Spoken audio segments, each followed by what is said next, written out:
Hi everyone, good evening, नमस्कार, सत श्री अकाल, सलाम वालेकुम। एंड आज बहुत ही इंपॉर्टेंट सेशन है और बहुत ही अच्छा सेशन है। एंड उस सेशन को लेने के लिए बहुत ही स्पेशल पर्सन है, he is Rajat sir. And जैसे कि मैंने पहले इंट्रोड्यूस हमने कर दिया इस चैनल पे, he is a pass out of ISI Kolkata. And pass out होने के बाद, इनफैक्ट पास आउट होने से पहले ही सर ने मैथमेटिक्स पढ़ाना शुरू कर दिया था। And now he is associated with Vedant olympiad school. एंड हम एक शुरुआत करने वाले हैं बहुत ही प्यारे सेशन से। And this session is for the students of class 10th and 9th also who are preparing for other Olympiads other than HBCSE ones. तो बहुत सारे प्राइवेट Olympiads होते हैं, तो उनका सेशन लेने वाले हैं। एंड धीरे धीरे हम इन सेशंस के बाद ISI ओरिएंटेड तैयारी हम शुरू करने वाले हैं। Rajat sir is going to be taking care of the ISI portion on Vedantu olympiad school होली। So here we have Rajat sir. So Rajat sir, all the best and thank you sir. I am sure जो आपने question select किए हैं ये बहुत मज़ेदार question है। And जो आपका पढ़ाने का स्टाइल है और जो क्वेश्चन करवाने का स्टाइल है वो बच्चों को बहुत अच्छा लगेगा।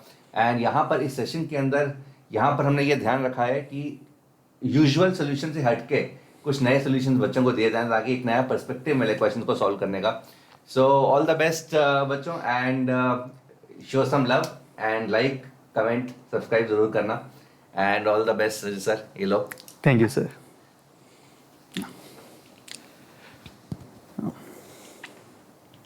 गुड आफ्टरनून बच्चों।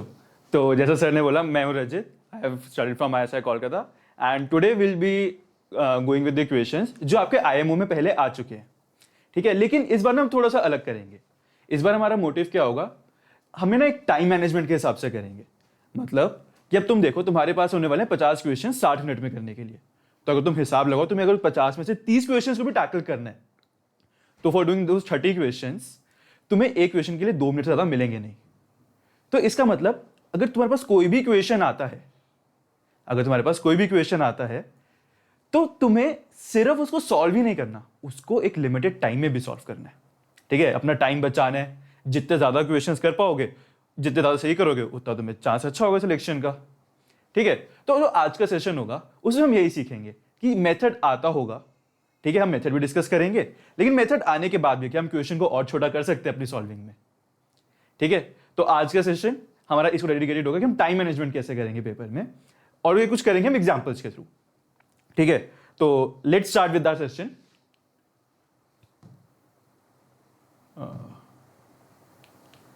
हाँ, तो ये हमारा पहला क्वेश्चन है, ठीक है। एकदम बेसिक सवाल, लीनियर इक्वेशंस का है। तो देखो, solve for x and y 2/3x + 2y + 3/3x - 2y = 17/5 and 5/3x + 2y + 1/3x - 2y = 2। अच्छा, अब इसका एक मेथड होगा सॉल्विंग का, वो तो देखेंगे। बट उससे पहले एक चीज सोचो, तुम कुछ भी करोगे, तामझाम करोगे, पूरी मेहनत करके सॉल्व करोगे, एंड में होगा क्या? एक्स और वाई की भी वैल्यूज आएंगी ना तुम्हारे पास, ठीक है। तो और वो वैल्यूज क्या होने वाली है बोल दूं? इन्हीं चारों में से तो एक होंगी। बताओ सही बात है या नहीं? इंस्टेड ऑफ सॉल्विंग मैं पूरा क्या करूंगा, मैं पूरा सॉल्व करूंगा और मैं वैल्यूज निकालूंगा एक्स और वाई की, ठीक है। तो मैं इसकी जगह क्या करता हूं यार, एक्स और वाई की ये वैल्यूज इन्हीं चारों में से कोई एक आनी है, तो मैं क्या करता हूं ना, मैं एक एक करके पुट करके ट्राई करके देख लेता हूं, ठीक है। अगर मेरी जो भी वैल्यूज चल गई, बोल दूंगा वही आंसर है। बताओ सही बात है या नहीं? आई रिपीट, कुछ भी सॉल्व करूंगा तो वो सॉल्व करके वैल्यूज को आएंगी एक्स और वाई की। अब वो जो वैल्यूज आएंगी वो आएंगी क्या, इन्हीं चारों में से एक आने वाली है। तो मैं क्या करता हूं ना, टाइम बचाता हूं, सीधा ये वैल्यूज पुट करके देख लेता हूं, जो वैल्यू सेटिस्फाई करेगी, जो पेयर सेटिस्फाई कर गया, वो हमारा आंसर। बताओ सही बात है या नहीं?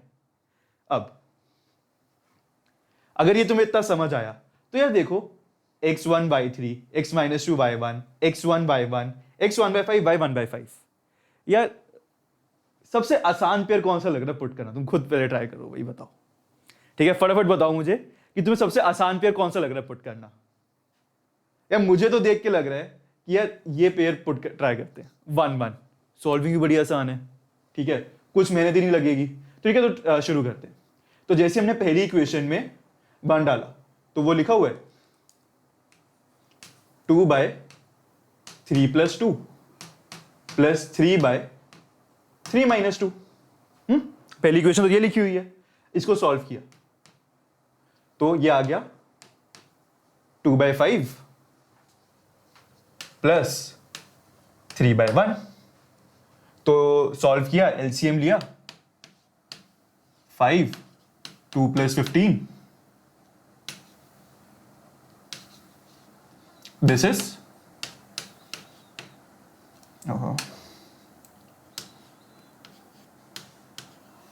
This is your 17/5।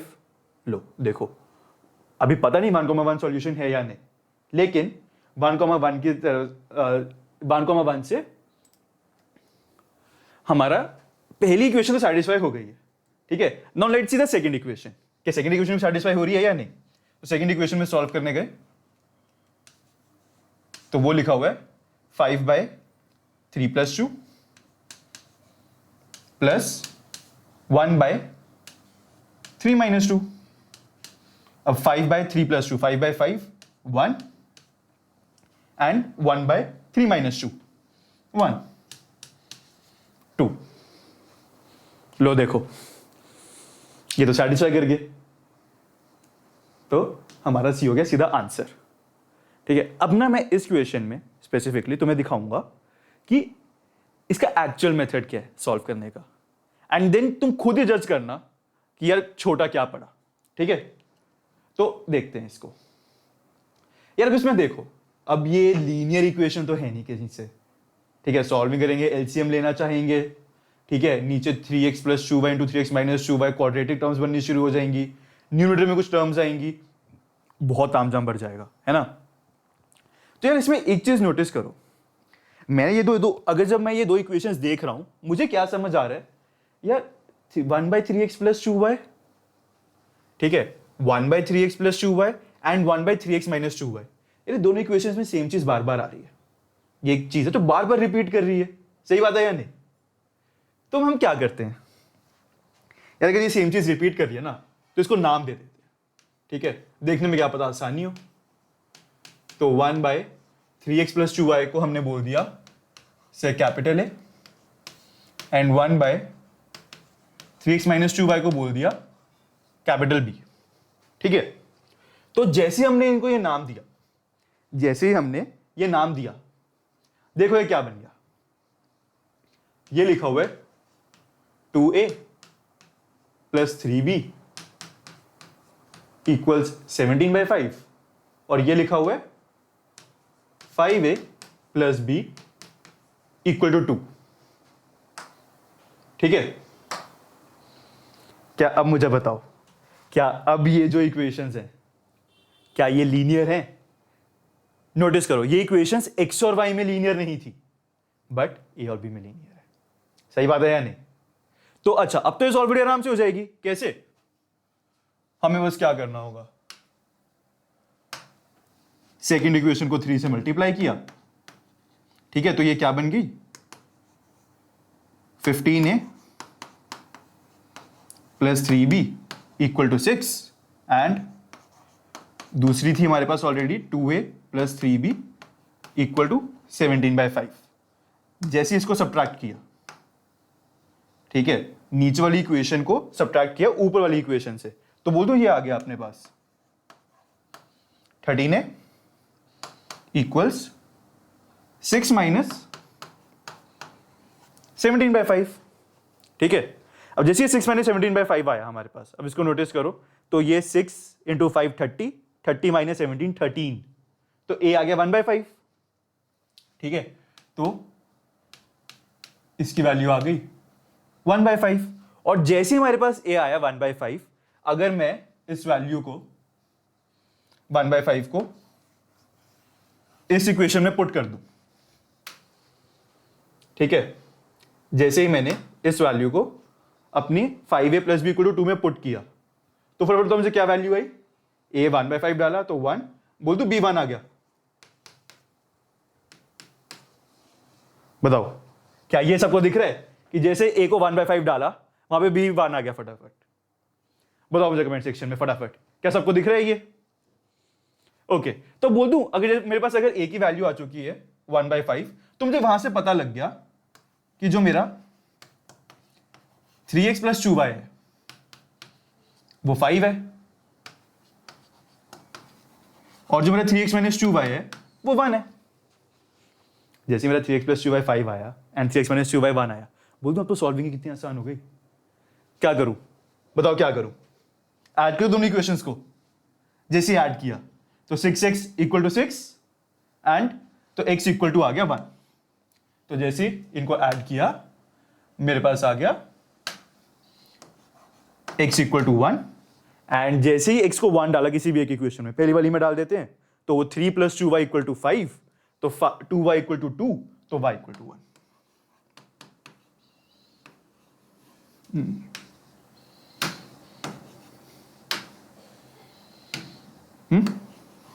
तो ये मेरे पास आ गया y इक्वल टू 1।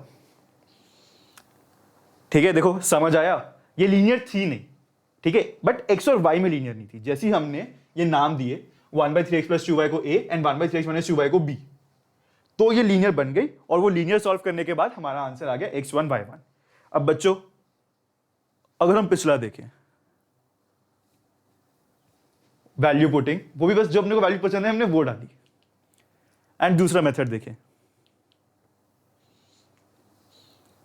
दो लीनियर इक्वेशन सॉल्व करनी पड़ी, दो pair of linear equation solve करने पड़ गए अपने को। तुम देख रहे हो टाइम हम कैसे बचाने वाले हैं।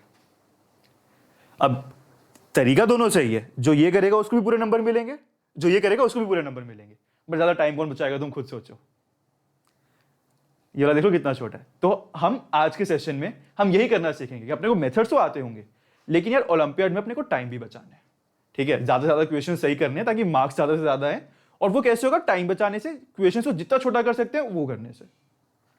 तो हम आज के सेशन में हम ऐसे क्वेश्चंस को छोटा कैसे कर सकते हैं, लाइक ये से वैल्यू पुटिंग से या बैशिंग करके हम कैसे आंसर्स निकाल सकते हैं। आज का सेशन का मोटिव यही है।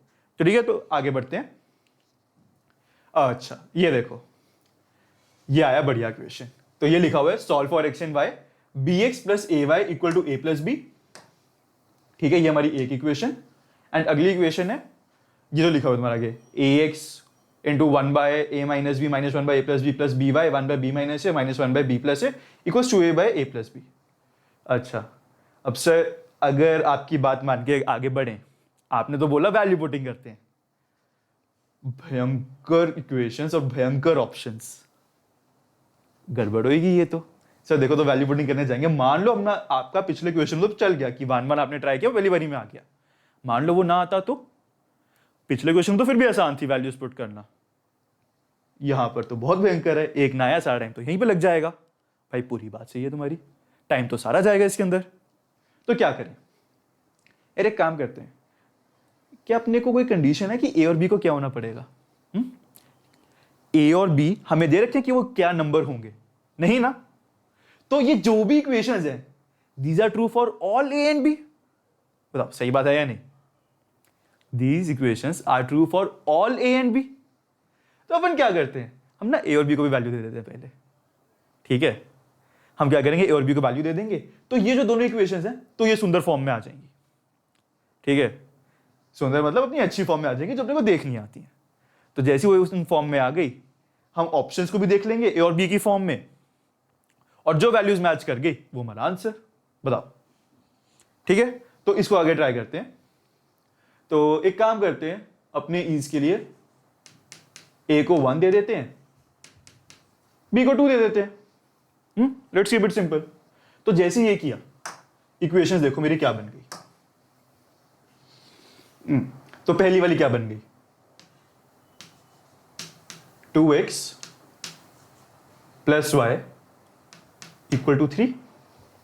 बी को 2 डाला, ए को 1 डाला, तो 2x + y इक्वल टू 3। अब दूसरे में देखते हैं। अब जैसे ए को 1 डाला, बी को 2 डाला, तो 1/a - b, तो 1/1 - 2 वो गया -1। ठीक है, तो ए को पहले 1 डाला वहां पे, तो ये आ गया x। अब आगे देखते हैं, 1/a - b, तो 1/1 - 2 1/-1 एंड -1/a + b, तो a + b हो गया 3। ठीक है, प्लस b को डाला 2,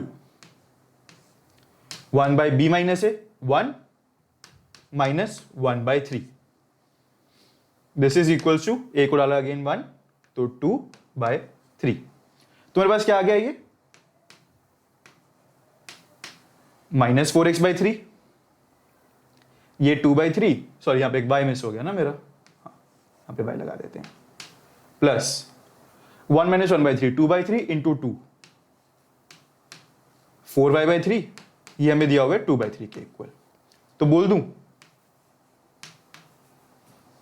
y माइनस एक्स और हाँ y minus x equals half. देखो ये 4/3 4/3 है, 4/3 कॉमन लिया, 2/3 से कैंसिल किया, इधर 2 बचेगा, वो 2 नीचे भेज दिया। तो अपने पास बोल दो ये दो इक्वेशन सॉल्व करनी है अपने को, मेन हमको इनके सॉल्यूशंस देखने हैं। अब यार खुद देखो इक्वेशंस बड़ी आसान सी बनी है ना, कोई बहुत खास मुश्किल तो है नहीं इक्वेशंस, तुम डायरेक्ट सॉल्व भी कर सकते हैं इन्हें। तो अगर इनको थोड़ा ट्राई करें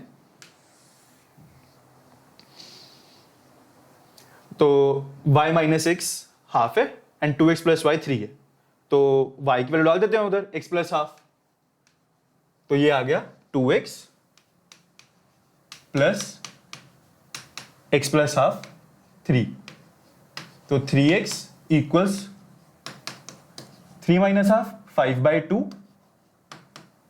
तो x आ गया अपना 5/6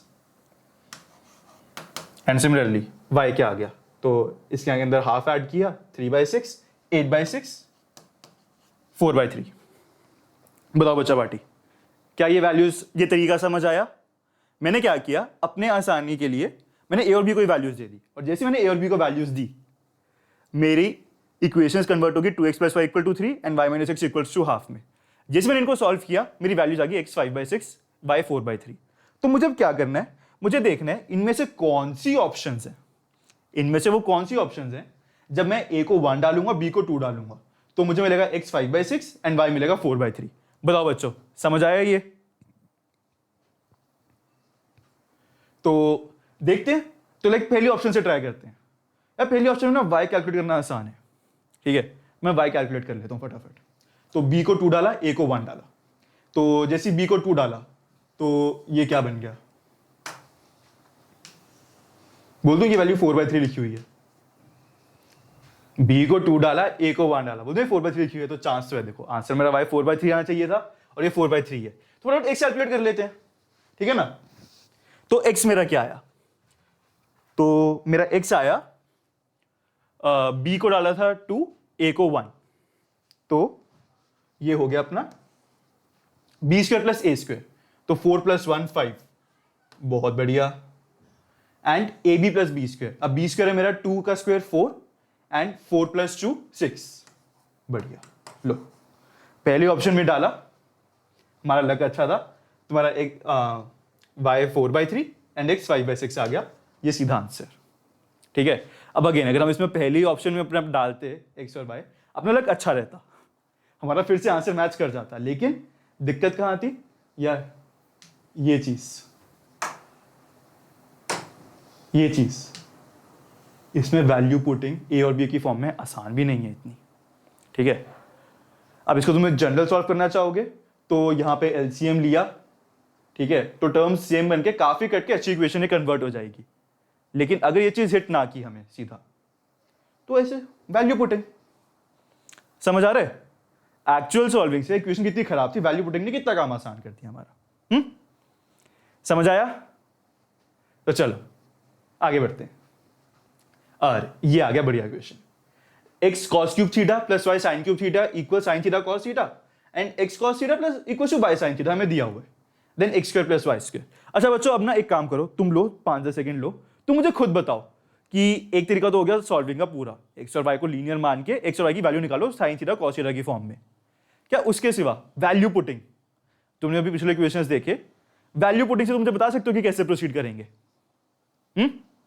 फटाफट ट्राई करके बताओ मेरे को।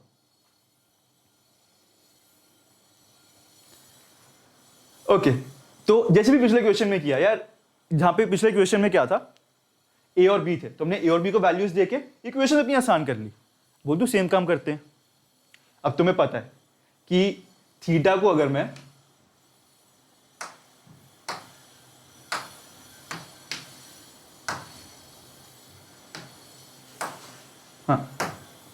अगर मैं थीटा को 45 डिग्री डालूंगा, मैंने बहुत सोच समझ कर 45 डिग्री चूज किया। थीटा को मैं 0 भी डाल सकता था, 60, 30 भी डाल सकता था, 45 भी क्यों चूज किया? वो मैंने चूज किया ये वाली इक्वेशन देख के, क्योंकि जैसे मैं थीटा को 45 डालूंगा मेरा x इक्वल टू वाई आ जाएगा, कैलकुलेशन बहुत आसान हो जाएगी मेरे लिए। तो जैसे मैंने यहाँ पे डाला तो मेरे पास इक्वेशन ये वाली क्या किस में कन्वर्ट हो गई? बोल दूं ये कुछ नहीं, बस x इक्वल टू वाई लिखा हुआ है। एंड सिमिलरली वो क्या लिखा हुआ है? अच्छा, अब थीटा 45 तो कॉस थीटा हो गया मेरा 1/√2 और उसका क्यूब हो गया 1/2√2। ठीक है, तो ये लिखा हुआ है x/2√2 plus y/2√2 equal sine theta 1/√2 cos theta 1/√2 1/√2 into 1/√2 1/2। ठीक है, तो मेरे पास दो इक्वेशंस क्या बन गई हैं यहां पे फाइनली? एक बन गई x plus y equal to √2 और एक बन गई x इक्वल टू वाई। चलो, अब जैसे मेरे पास ये दो इक्वेशंस आई, क्या लल्लू सा काम है इनको सॉल्व करना भाई। देखो x इक्वल टू वाई तो 2x इक्वल्स टू √2, तो बोल दूं इनसे आ गया x equals to y equals 1/√2। But ज्यादा खुश नहीं होना, मतलब तुम बोलो सर तो x equals to y equals to 1/√2 आ गया, 1/√2 तो ऑप्शन ही नहीं है। तो ध्यान से देखो, उसने पूछा गया तुमसे x square plus y square की वैल्यू। तो अगर तुम्हारा x 1/√2 तो तुम्हारा x स्क्वायर हो गया 1/2, तुम्हारे y की वैल्यू भी होगी 1/2 वाई स्क्वायर की, तो x square plus y square क्या आ गया? 1/2 प्लस 1/2 1 आंसर। अब तुम इसको प्रॉपर x और y में लीनियर मान के सॉल्व करोगे, थीटास के फॉर्म में वैल्यू निकालोगे, तो तुम्हारा वहां पे x कोई एक साइन थीटा आ जाता है, दूसरा कॉस थीटा आ जाता है। ठीक है, लेकिन वही है वो मैंने देखो वर्सेस यहां पे देखो, थीटा 45 डाल के काम कितना छोटा हो गया। सही बात है या नहीं? ठीक है, चलो आगे बढ़ते हैं। हाँ, ये आया एक बहुत बढ़िया सवाल। ठीक है, ये प्लस टर्म ना बच्चे कई बार मिस कर जाते हैं कि अगर इनको जनरल मेथड चाहिए तो कैसे करें। बट अपने को तो ओलंपियाड में ऑप्शंस दी हुई है ना, हमें तो ऑप्शंस मैच कराने से मतलब है बस। ठीक है, तो दोबारा मेथड तो डिस्कस कर लेंगे इसका, बट वैल्यू पुटिंग से पहले ट्राई करेंगे ना। ठीक है, अब देखो तुम्हें निकालिए tan a की वैल्यू। तुम मुझे फटाफट बताओ मैं क्या करूं, मेरा पहला स्टेप क्या होना चाहिए? फटाफट कमेंट सेक्शन में बताओ मेरे को। ओके, तो क्या करो सर, इसमें ना a को वैल्यू दे दो। इसमें आप क्या करो, इसमें अपना a को वैल्यू दे दो। अब a को आसान एंगल रखते हैं। ठीक है, a को बोल देते हैं 0 डिग्री। अब बताओ फटाफट, जैसे ही a 0 डिग्री हुआ सेकेंड a कितना हो गया? जैसे ही a 0 डिग्री हुआ बोल दो सेकेंड a 1 हो गया। एंड tan a क्या हो गया? 0। ठीक है, तुम्हारा सेकेंड a हो गया 1, तुम्हारा tan a हो गया 0। तो तुम्हारी x की वैल्यू है, सॉरी तुम्हारे x की वैल्यू है 1।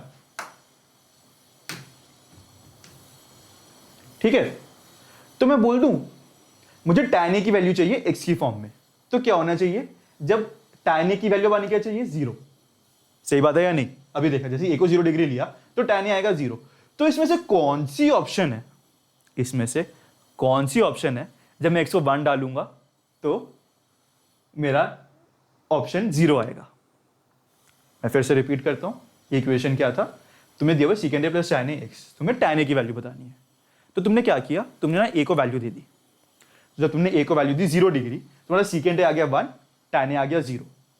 तो second a plus tan a equal to x था, वो तो तुम्हारी x की वैल्यू तो 1 आ गई। जब तुम्हारा a एंगल 0 है तो तुम्हारी x की वैल्यू 1 आनी चाहिए। और tan a कितना आना चाहिए? 0। तो जब तुम्हारा a एंगल 0 है तो तुम्हारा tan a 0 है और तुम्हारे जो tan a की वैल्यू 1 आनी चाहिए। तो बताओ फटाफट, मुझे देख के बताओ कौन सी ऑप्शन में मैं x को 1 रख के मुझे वैल्यू 0 मिल रही है? फटाफट बताओ मेरे को। शाबाश सर। देखो जैसे आपने a में पुट किया x को 1 तो ये बना 2/1, ये तो लिखा हुआ है 2। ठीक है सर, ये तो लिखा हुआ है 2। जैसे यहां पे पुट किया 1, ये लिखा हुआ है हाफ। जैसे यहां पे पुट किया ये लिखा हुआ है 0, और जैसे नीचे पुट किया यहां पे तो डिफाइंड ही नहीं, डिनोमिनेटर 0 हो रहा है। ठीक है, तो ये तो वैसे नहीं होने वाला। तो 0 चाहिए था हमें, सीधा आंसर सी। अब मैं तुम्हें दिखा दूं इसका एक्चुअल मेथड, फिर तुम कंपेयर करना दोबारा क्या छोटा रहा। ठीक है, अच्छा अब इसको देखो, ट्रिग्नोमेट्री आ गई, सीकेंड a plus tan A x दिया हुआ है। तुम मुझे एक बात बताओ, ऐसी कौन सी आइडेंटिटी है जहां पे तुमने सीकेंड और tan एक साथ देखे हैं? याद करो, 3 आइडेंटिटीज पढ़ते हो तुम, उसमें कौन सी आइडेंटिटी है जहां पे तुम्हारे सीकेंड और tan इकट्ठे आते हैं? राइट, वो होती है secant square a minus tan square a equal to 1। सही बात है। अब बोल दूं, ये तो sir a square minus b square वाली फॉर्म लिखी हुई है, secant square minus tan square a, तो ये तुम्हारा क्या बन गया? Secant a minus tan a into secant a plus tan a, ये 1 है। बताओ सही बात है या नहीं? तुम्हारा सीकेंड a minus tan a into secant a plus tan ए 1 है। अब तुम्हें दिया हुआ है सीकेंड a plus tan A x है, ठीक है, ये वैल्यू तुम्हें दी हुई है, सीकेंड ए प्लस tan ए तुम्हारा x है, तो वो तुम्हें ऐसे मिल गया sec a minus tan A is 1/x, और तुम्हें मिल गया यहां पे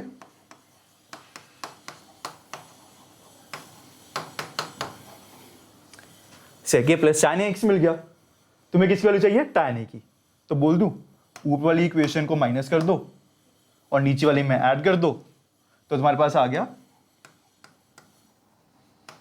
2 tan ए इक्वल्स x माइनस 1/x। ये क्या लिखा हुआ है? एक्स स्क्वायर माइनस 1/x, तो दिस इंप्लाइज तुम्हारा tan ए आ गया x square minus 1/2x। Option c. बताओ बच्चा पार्टी, समझ आया सारा मेथड? बताओ समझ आया? और इसमें एक चीज तुमने देखी, क्या हुआ? लेंथ दोबारा देखो, इतनी ज्यादा नहीं थी, माना, ठीक है, 2-4 लाइनों का क्वेश्चन बना, बट यार वैल्यू पुटिंग से तो उतना भी नहीं बना ना। वैल्यू पुटिंग से तो 1 लाइन का रह गया सारा। ए को वैल्यू दी, एक्स निकाला, तो देख लो टाइम कितना बच रहा है तुम्हारा, ओलंपियाड में टाइम कितना बच रहा है। जो बच्चा ये पूरा मेथड लगाएगा आंसर उसका भी सही आएगा, बट वो कर पाएगा 50 में से शायद 15, 20, 25 क्वेश्चन। बल्कि जब तुम इस स्पीड पे जा रहे होगे तो यू विल बी डूइंग कितने 35-40 क्वेश्चन आराम से रीच कर रहे होगे। तो बेनिफिट देख रहे हो इसका, वैल्यू पुटिंग का। चलो अगला करते हैं। ओके, तो अभी आया if x by a equals y by b equals z by c, तो तुम्हें इस एक्सप्रेशन की वैल्यू बतानी है x बाय z की फॉर्म में। ओके, खराब एक्सप्रेशन, देखने में काफी भयानक। तो ना इस क्वेश्चन में ना मैं पहले तुम्हारे साथ डिस्कस करना चाहूंगा ऐसे क्वेश्चंस को टैकल ही कैसे करते हैं, क्योंकि देखो यहां पे जो चीज तुम्हें दी हुई है x by a equal to y by b equal to z by c, ये ना कोई नॉर्मल चीज तो दी नहीं हुई कि मतलब सर इक्वालिटी तो दी नहीं हुई, सिर्फ यहाँ पे 2 इक्वल टू लगे हुए एक इक्वेशन में, ठीक है। तो इसमें ना एक चीज का ध्यान रखना, जब भी तुम्हारे पास किसी इक्वेशन में एक से ज्यादा इक्वल टू आए, जब भी एक से ज्यादा इक्वल टू आए, तुमने क्या करना है? तुमने अपनी मर्जी से एंड में एक और इक्वल टू लगाना है, ठीक है। तो अपनी मर्जी से एक और इक्वल टू लगाना है और उसको कर देना है इक्वल टू के। मतलब कुछ भी एक कांस्टेंट में मान लो, ठीक है। तो ये क्या बन गया? x by a equals y by b equals z by c equal to k. अब जैसे ये बना तो बोल दूं यहां से x इक्वल टू ए के, y इक्वल टू बी के एंड z इक्वल टू सी के। बताओ समझ आ रही है ये चीज या नहीं? तुमने क्या किया कि sir x a y b z c कोई तो वैल्यूज ही होंगी ना, तो उनको डिवाइड करूंगा तो बस एक कांस्टेंट इक्वल टू आने वाला है सबका, है ना। ये किसी एक कांस्टेंट के इक्वल होने वाली है। मैंने वो कांस्टेंट को के मान लिया, मेरे को भी पता नहीं है, पता तो बात ही क्या थी, बट अभी मेरे को वो पता नहीं है। तो मैंने क्या किया, उसको मान लिया कोई कांस्टेंट होगा, उसको इक्वल टू के बोल दिया। तो अगर वो इक्वल टू के है, मैंने इंडिविजुअली जब सबको उसके इक्वेट किया, तो x इक्वल टू ए के, y इक्वल टू बी के, z इक्वल टू सी के। अब मैं क्या करूंगा, x y z की वैल्यू इसमें डाल देता हूं, ठीक है। x y z की वैल्यू इसमें डाल देता हूं। तो जैसे इसमें वैल्यूज डाली, देखो ये क्या बना,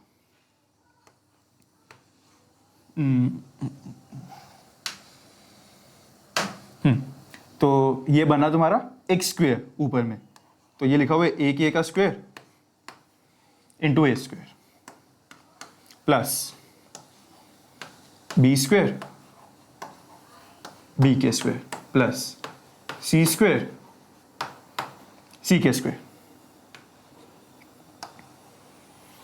डिवाइडेड बाय ए क्यूब के ए प्लस बी क्यूब के बी प्लस सी क्यूब के सी। ठीक है, एंड इस पूरे की पावर 3/2। बोलो बच्चा बाटी, इसमें कोई डाउट? ये देख लो आराम से, मैंने बस वैल्यू पुटिंग किया और कुछ नहीं किया। तो नोटिस करो, जैसे ही मैंने इतना किया, यहां पे पहली टर्म देखो, इसमें a पावर 4 आया के स्क्वेयर, b पावर 4 के स्क्वेयर, c पावर 4 के स्क्वेयर। बोल दूं ऊपर से के स्क्वेयर कॉमन आके a power 4 plus b power 4 plus c power 4 लिखा हुआ है। ठीक है, तो इसको ध्यान से देखूं, ये लिखा हुआ है के square plus b power 4 plus c power 4। Denominator में देखो a power 4 k plus b power 4 k plus c power 4 k। बोलो दोबारा यहां पे k कॉमन आ रहा है, यहां पे दोबारा k कॉमन आ रहा है, और अंदर यही सेम टर्म बन रही है a power 4 plus b power 4 plus c power 4, and इस पूरे की पावर 3/2। बोलो, बोल दूं क्वेश्चन हो गया? सीधा सीधा देखो, ये पूरा पूरा फैक्टर कैंसिल आउट हो गया, ये पूरा पूरा फैक्टर कैंसिल आउट हो गया, बचा क्या? k की पावर 3/2। ये बचा k की पावर 3/2। तो जैसे मेरे पास k की पावर 3/2 आ गया, अब तुम्हें क्या करना है? सर आंसर तो एक्स वाई जेड एबीसी की फॉर्म में है, और बात भी सही है, होने भी चाहिए थे, क्यों नहीं? क्योंकि k तो तुमने खुद माना ना, k इक्वेशन थोड़ी गिवन था, k तो तुमने खुद माना, तो आंसर तो k की फॉर्म में नहीं छोड़ सकते, आंसर तो एक्स वाई जेड एबीसी की फॉर्म में देना है। तो नोटिस करो, मुझे क्या करना है, ये लिखा हुआ है k की पावर 3/2 लिखा हुआ है, k क्यूब और पूरे का root, and k cube is nothing but k into k into k. बताओ सही बात है या नहीं? k क्यूब है क्या तुम्हारा? बस k इंटू के इंटू के। तो बोल दूं एक बार, एक k को x बाई रख देता हूं, एक k को y बाई बी रख देता हूं, और एक k को z बाई सी रख देता हूं। तो बोल दूं k क्यूब की वैल्यू हो गई x into y into z divided by a into b into c. I repeat, मैंने क्या किया, पहले मैंने लिख दिया k की पावर 3/2 को k क्यूब फिर पूरे का रूट, और k क्यूब को क्या किया, k इंटू के इंटू के, एक k को रखा x बाई बी, एक k को रखा y बाई बी, एक k को रखा z बाई सी। तो ये क्या बन गया मेरा, x y z by a b c पूरे की पावर हाफ। तो बोल दूं b option answer, x y z by a b c और पूरे की पावर हाफ, ये तुम्हारा हो गया आंसर। बोलो समझ आया या नहीं? और सर हम तो पुडिंग पुडिंग सीख रहे थे, बात सही है, बट ना कई बार क्या होगा कि पुडिंग पुडिंग से क्वेश्चन ज्यादा लंबे जाने शुरू हो जाएंगे। ठीक है, तो हमें मेथड्स भी सीखने हैं, और ऊपर से मैं डिस्कस भी करना चाहता था कि जब तुम्हारे पास दो इक्वल टूज हो, then how do you actually proceed with the equations. ये ट्रिक ऑलमोस्ट हमेशा वर्क करती है। ठीक है, कि जब भी ऐसे एक ज्यादा इक्वल टू हो, एक तीसरा इक्वल टू मान के अपना उसको के इक्वल कर दो और फिर सॉल्विंग कर दो। ठीक है, बाकी वैल्यू पुटिंग के लिए तुम्हें अगर ट्राई करना है तो तुम क्या कर सकते हो, सर मान लेते हैं वो रेशियो है 2, x by a equal y by b equal to z by c equal to 2। ठीक है, तो मैं एक्स को बोल दूंगा, वैल्यू दे दूंगा, एक्स को 2 दे दी, ए को 1 दे दी, y को 4 दे दी, b को 2 दे दी, z को 6 दे दी, c को 3 दे दी। कैलकुलेट कर लूंगा। जैसे ये वैल्यूज दी, अब मैं एक्सप्रेशन कैलकुलेट कर लूंगा और फिर मैं ऑप्शंस मैच करा लूंगा। अब बच्चों पता है सर आपने 2 क्यों दी, आपने 1 क्यों नहीं दी? 1 ज्यादा इजी है। अब ना 1 में दिक्कत आनी थी मुझे बहुत ज्यादा, क्या? जब तुम ना k को वैल्यू 1 दोगे तो नोटिस करो x equal to y equal to b z equal to c, है ना? Option a, option b, option c, option d. अच्छा सॉरी, अगर रेशियो में इक्वल दी तो तुम्हारा ना ए और बी ऑप्शन सेम आ रहे थे। फिर ऑप्शन सी ऑप्शन डी में एक्स और ए की वैल्यू जब मैं रखूंगा तो अलग अलग, तो आंसर अलग आ जाएंगे, लेकिन ए और बी तो सेम आते हैं हमेशा, क्योंकि एक्स बाय तो 1 था, वाई बाय बी भी 1 था, जेड बाय सी भी 1 था, सेम चीज बी में हो रही थी। आंसर तुम्हें पहुंचता ही ना। तो ये रीजन है मैंने रेशियोज को इक्वल टू 2 रखा। ठीक है, अब ये ट्राई तुम करना कि वैल्यू पुटिंग से आंसर तुम कितनी देर से निकाल सकते हो इसका। ठीक है, मुझे इसमें मेथड डिस्कस करना था, मैं एक इक्वेशन लेके आया इसलिए बीच में, बट ये वैल्यू पुटिंग से भी हो जाएगा, ये इस तरीके से भी हो जाएगा। ठीक है, तो ट्राई करना एक बार, ये आगे बढ़ते हैं। ओके, तो अब अगला क्वेश्चन कहता है फाइंड के सो दैट, जो हमारे पास ये 3 टर्म्स है, ठीक है, 4k plus 8, k cube plus 3k plus 6 and 3k square plus 4k plus 4, ये मेरी टर्म्स होनी चाहिए एपी में। अब अगेन मैं एपी कंडीशन लगाने बैठूंगा कि मतलब हर एक का कॉमन डिफरेंस सेम है। ठीक है, फिर मैं कैलकुलेट करूंगा, क्यूबिक सॉल्व करनी पड़ेगी, क्वाड्रेटिक सॉल्व करनी पड़ेगी। ठीक है, नोटिस करो, अगर मैं वाया डेफिनेशन जाता हूं, मुझे क्या करना पड़ेगा? सर जो कॉमन डिफरेंस इन दोनों का है वही कॉमन डिफरेंस इन दो टर्म्स का है। एपी का ये आइडिया होता है कि पिछली टर्म में कुछ कांस्टेंट ऐड करो तो अगली टर्म आएगी, फिर सेम कांस्टेंट ऐड करो उसमें अगली टर्म आएगी। सही बात है ना? तो मतलब इन दोनों का गैप 4k प्लस 8 और k Q plus 3k plus 6 का, और इन दोनों का gap 3k square plus 4k plus 4 and k Q plus 3k plus 6 equal होगा। खतरनाक केम इक्वेशन सॉल्व करनी पड़ जाएंगी। सही बात है या नहीं?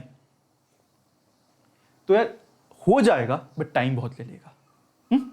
मैं काम करता हूं ना, अगेन जाते हैं अपने वैल्यू पुटिंग के तरीके से।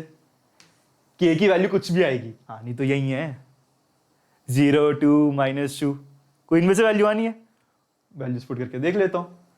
ठीक है, पहली सबसे वैल्यू आसान, k को 0 पुट किया। ठीक है, तो तुम्हारा 4k प्लस 8 क्या हो गया? 8 6 4। बच्चों मुझे खुद बताओ, 8 6 4 क्या ये एपी बनी या नहीं? कॉमन डिफरेंस है एक में 2 का, कॉमन डिफरेंस हर एक में 2 का। ठीक है, 8 में से 2 घटाया तो 6, 6 में से 2 घटाया 4, तो 0 तो आएगा। बट इसका फटाफट आंसर बोल दूं ये? क्या मैं सीधा सीधा आंसर बोल दूं? नहीं, क्योंकि ना जब ऐसे हम चीजें कर रहे होते हैं ना, हमें और चीजों का बहुत ध्यान रखना पड़ता है।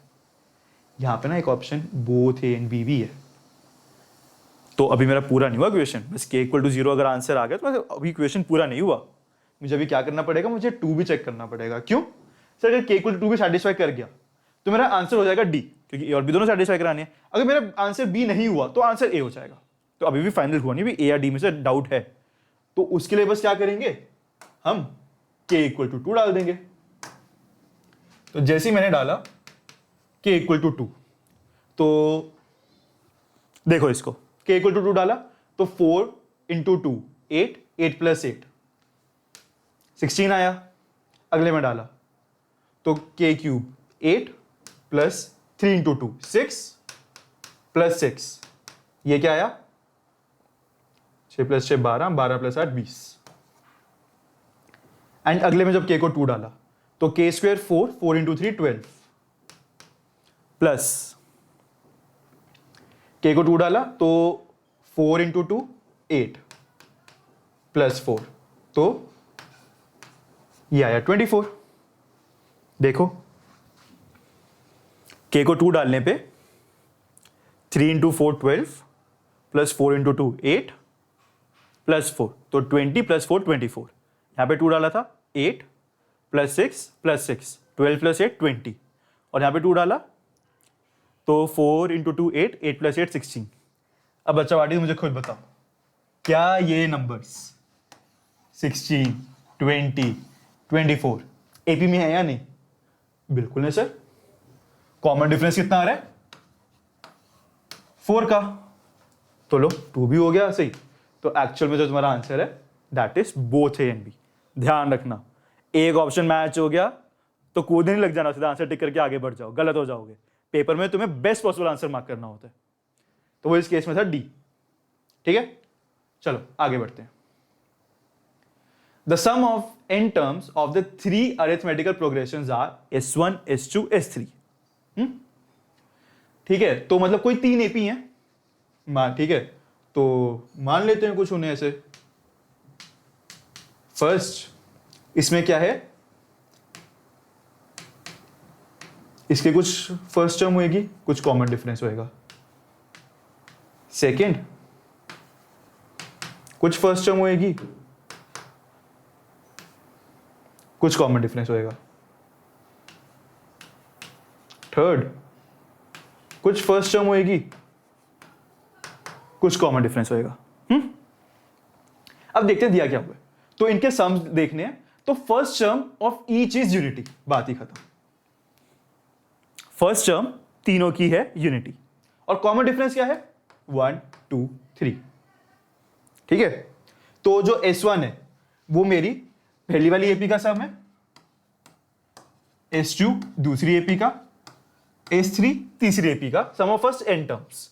बताओ बच्चों यहां तक क्लियर है या नहीं? तो मुझे बताना है S1 S2 S3 क्या रिलेशन सेटिस्फाई कर रहे होंगे।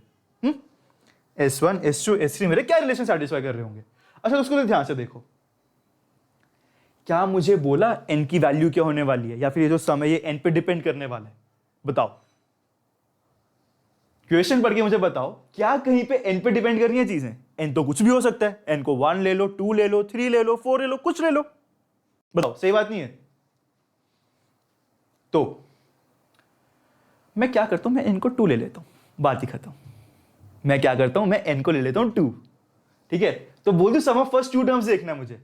अच्छा, जो फर्स्ट एपी है, तो जो मेरी फर्स्ट एपी है उसमें पहली 2 टर्म्स क्या होंगी? बोल दूं, फर्स्ट टर्म तो 1 ही होने वाली है, बात ही खत्म।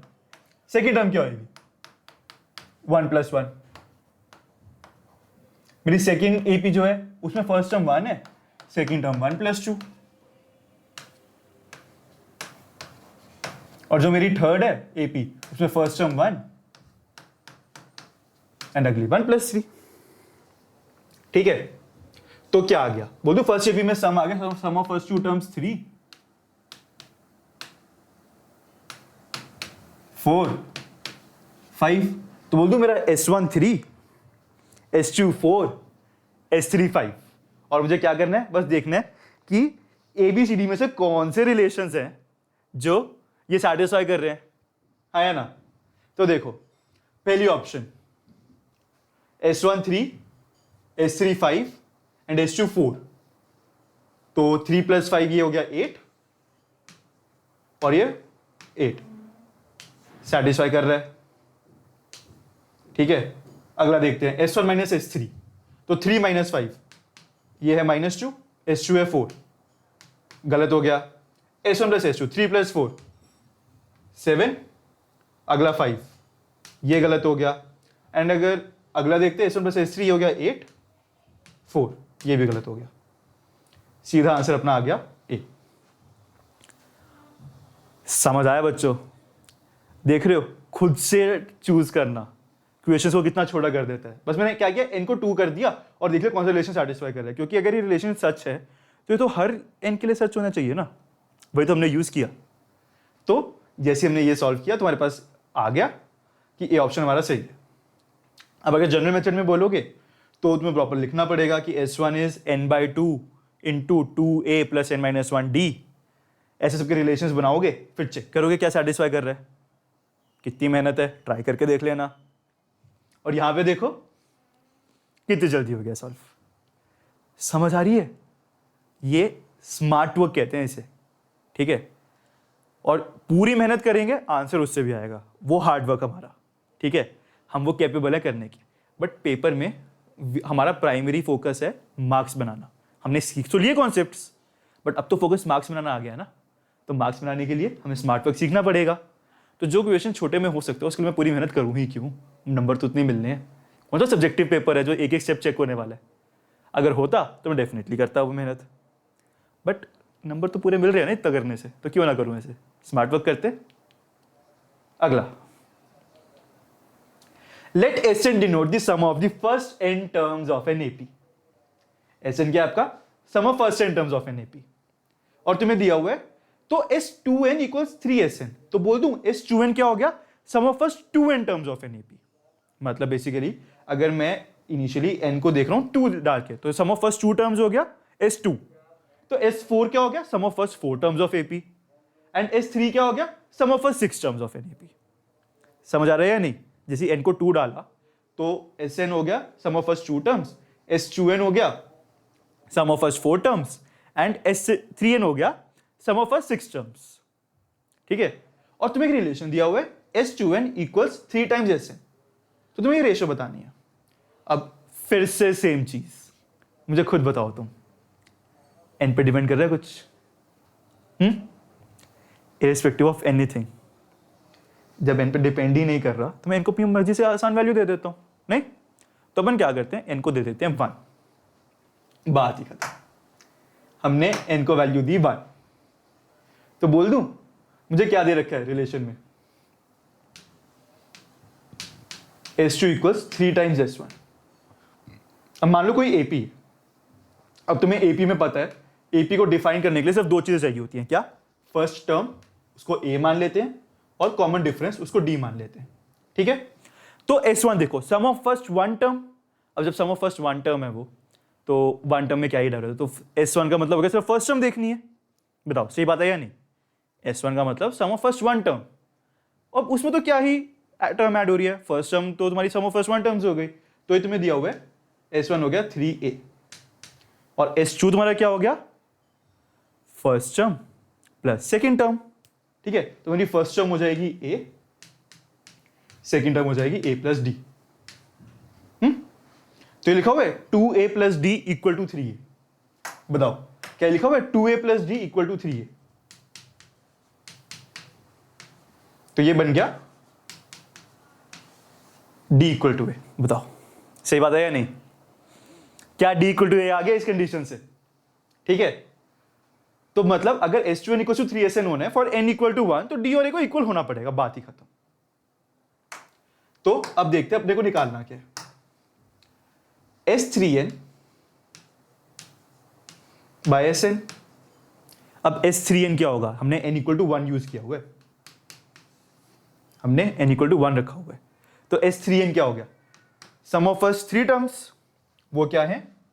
A प्लस D प्लस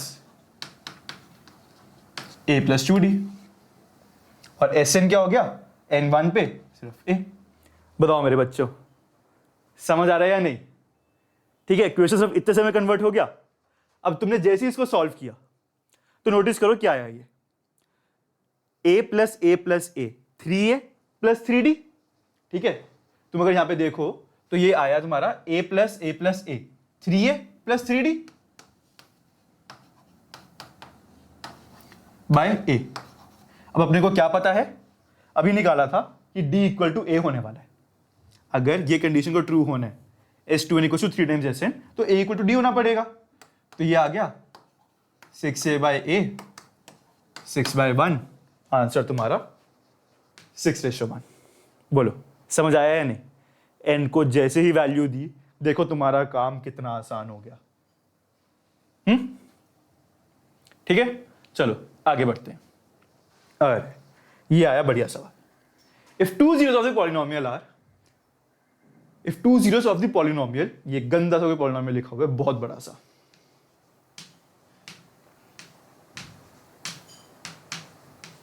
मैं भी लिख लेता हूं।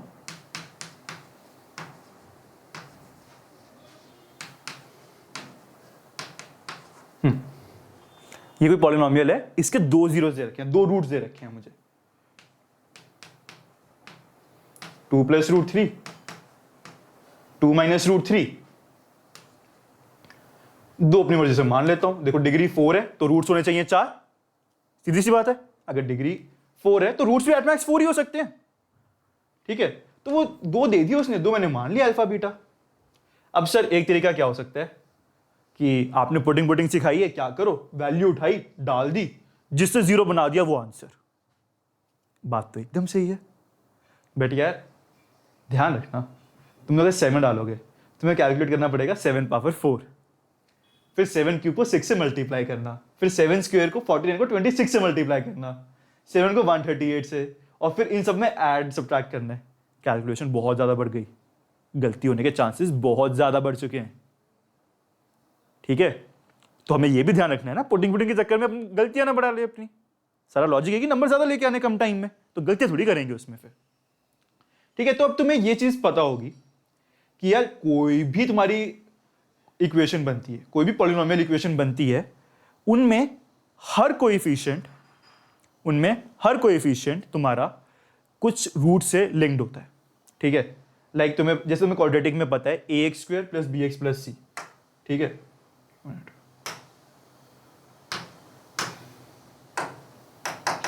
ये क्या गया,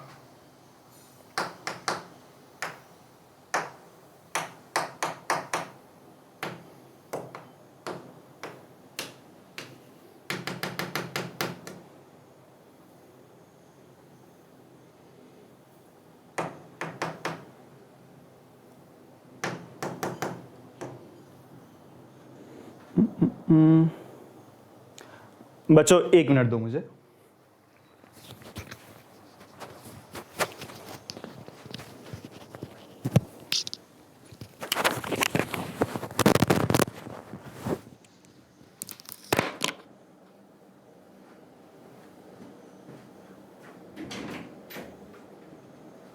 अभी सर कहाँ पर है सर?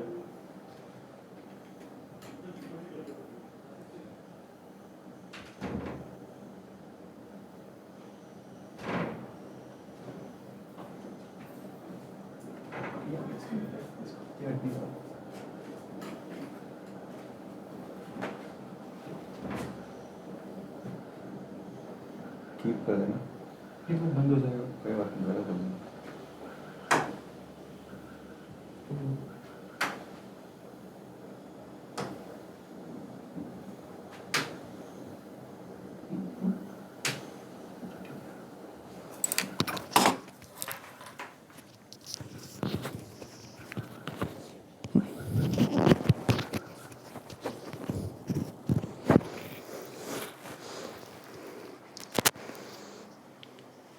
तो हाँ जी बच्चा बाटी, कहा थे अपन, हमको दिया हुआ है ये 4 रूट्स हैं, ठीक है। अब तुम्हें रिलेशंस पता होते हैं इनमें,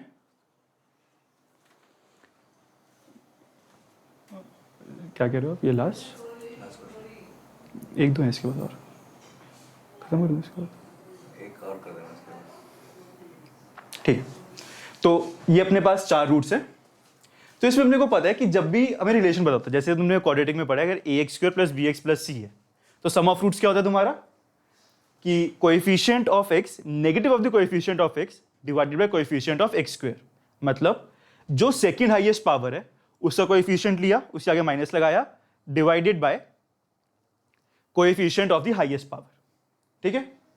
अब ना ये ट्रिक हर पॉलिनोमियल में चलती है। तो जैसे यहाँ पे सम ऑफ रूट्स क्या होगा, 2 + √3 2 - √3 अल्फा बीटा, तो इनका सम क्या हो गया, negative of the second highest power का कोएफिशिएंट, तो वो हो गया 6, ठीक है, वो अपना हो गया 6।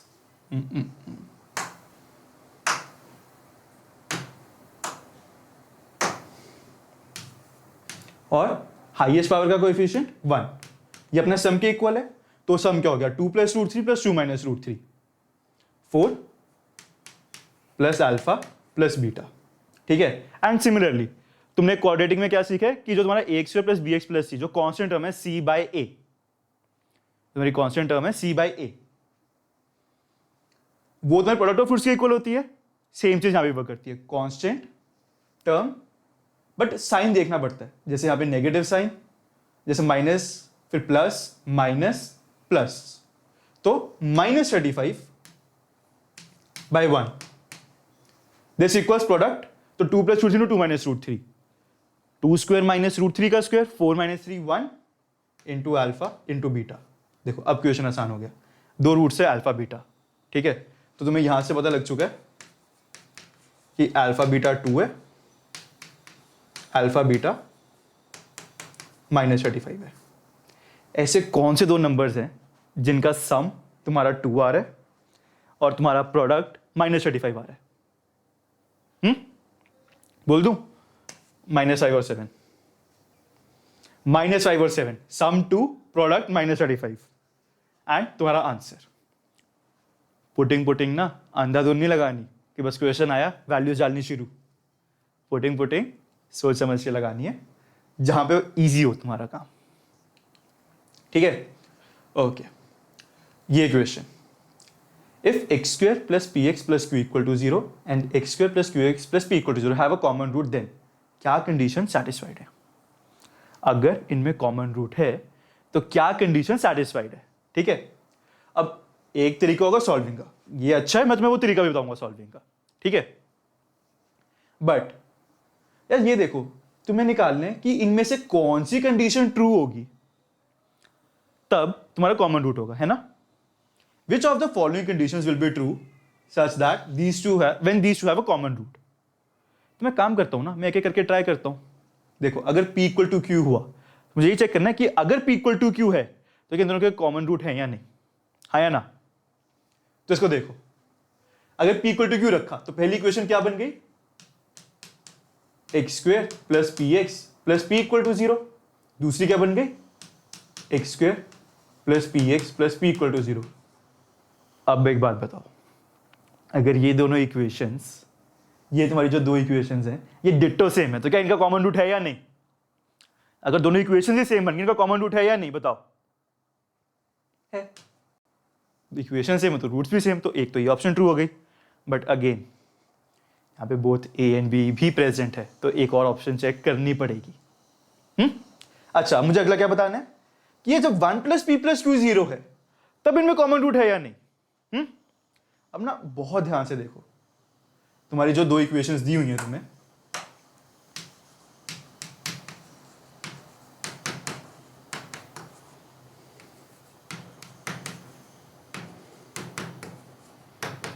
इसमें तुम्हें लिखा हुआ है 1 + p + q 0। मैंने जैसे तुम्हें लिखा तुम्हें कुछ दिख रहा होगा।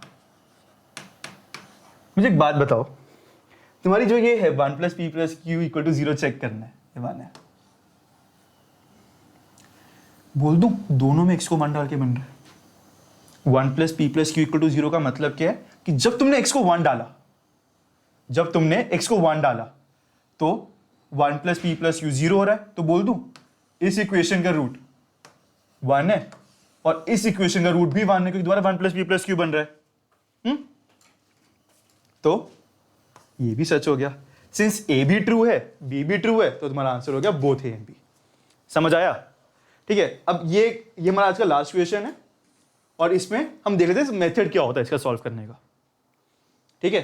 तो यार तुम्हें दिया हुआ है x² + px + q = 0 and x² + qx + p = 0। इनमें कॉमन रूट है, मैंने वो कॉमन रूट ही मान लेता हूं, let that root be alpha, ठीक है। अगर वो रूट अपना अल्फा है तो बना क्या ये, alpha square plus p alpha plus q equal to 0 and alpha square plus q alpha plus p equal to 0। अब नोटिस करो, मुझे तो अल्फा देखना है कि क्या क्या कंडीशन होगी। मैं इनको माइनस कर देता हूं। जैसे ही मैंने इन दो इक्वेशंस को माइनस किया, क्या मेरा ये बन गया p - q times alpha plus q - p = 0, ठीक है। तो जैसे अब इनमें से p - q कॉमन लिया, तुम p - q इंटू अल्फा -1 0। अब देखो product of two things is 0, either first is 0 और सेकंड इज 0। तो जब तुम्हारा फर्स्ट 0 है तो p = q, वो तुम्हारी ये वाली ऑप्शन हो गई। कॉमन रूट लिया तो p = q हो जाएगा। नहीं तो दूसरा क्या कह रहा है कि अल्फा को 1 होना पड़ेगा। अगर p = q नहीं है तो अल्फा = 1, मतलब कॉमन रूट को 1 होना पड़ेगा, विच सेज 1 + p + q = 0। दोनों कंडीशंस सॉल्विंग से आ गई, ठीक है। तो बच्चों आज का सेशन यहाँ खत्म करते हैं। आई होप तुम्हें मजा आया होगा। आज हमने एक्सप्लोर किया कि यार सॉल्विंग तो हो जाएगी, ठीक है, पूरा मेथड तो सॉल्व कर लेंगे, लेकिन टाइम कैसे बचाएं, क्वेश्चन को एनालाइज करके उसमें पुटिंग कर करके अपनी स्पीड कैसे बढ़ाएं। आई होप तुम्हें आज का सेशन पसंद आया होगा। तो आज यहीं पे खत्म करते हैं, मिलते हैं अगली बारी। Thank you.